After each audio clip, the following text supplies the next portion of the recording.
So here we go. This is Ash's question. So Ash is the conductor of our community band. He's a fantastic trombone player as well. He's in the BBC big band and stuff, but he's new to conducting. So here's some of his questions. The first one: do you have a sound in mind when you're conducting a band?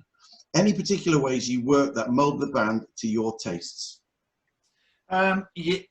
Right. Where's Ash? Where's Ash? Can you see him? Can't see him now. Ashley? Where's he gone? I'm Hannah. Oh, he's Hannah. He's Hannah. Hi, Hannah. Haven't quite got the hair. Hannah. Right, quite got the hair.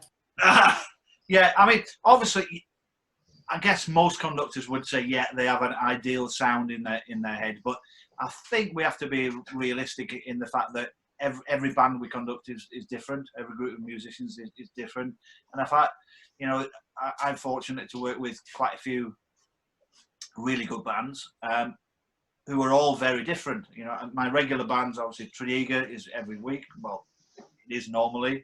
Yeah. Brass band Oberösterreich in Austria, and Kingdom Brass up in Scotland, who are all completely different bands. So if I asked the Austrian band to try and play exactly the same as Tredegar, they would sound pretty awful after about an hour. If I got them to do the same with Tredegar, if I asked them to play in the same styles as the Austrians do, it wouldn't work. Obviously, we learn things. I learn loads from with different bands, and I'm picking up things that, well, let's try this with the other band. But as far as I do have a sort of sound concept that a bass level settings that I would always like to work from. Kingdom Brass up in Scotland is obviously they're first section at the moment. They're qualified to go up into the championship. You know, they wouldn't mind me saying that their individual players are not as good as Tredegar. So yes, I'm sort of working at different things with those players. Really, there's a lot more technical things we have to talk about.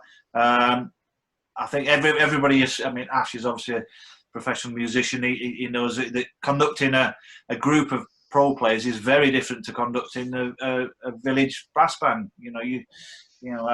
It's really different if you play a piece through with professional level players. There might be a few mistakes on the first read through. The second read through is usually pretty good, and then that's when you earn your money, isn't it? You say, right, this is what we're going to try and do with the music, rather than, okay, let's try and get those notes together and a bit more in tune. They're completely different. They're not really related in a lot of ways. That's the way I certainly feel about that.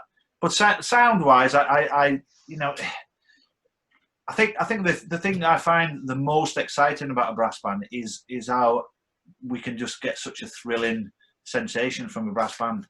Stereotypically, we're people who are not involved with brass bands usually think of marches and hymn tunes and things like that. I mean, some of the things I've done with non-brass band musicians, and the first time they hear a brass band, a good one, they'd sort of, wow, what the hell is this sort of thing? Yeah. And I think it's such a versatile group. It can be, make you cry one moment and then absolutely thrill the pants off you the next. Yeah. And, I find it a real honour to be in charge of that, the amount of emotional energy that we can get across to an audience as well as ourselves as well. Yeah. But technically, sound wise, obviously I like a nice powerful full sound, but never louder than what was it, the never louder than lovely. Never louder than that. Never let your ambition outweigh your talent. That's one I like to. That's good. We all want to finish on a high F, but sometimes the ambitions are not quite up.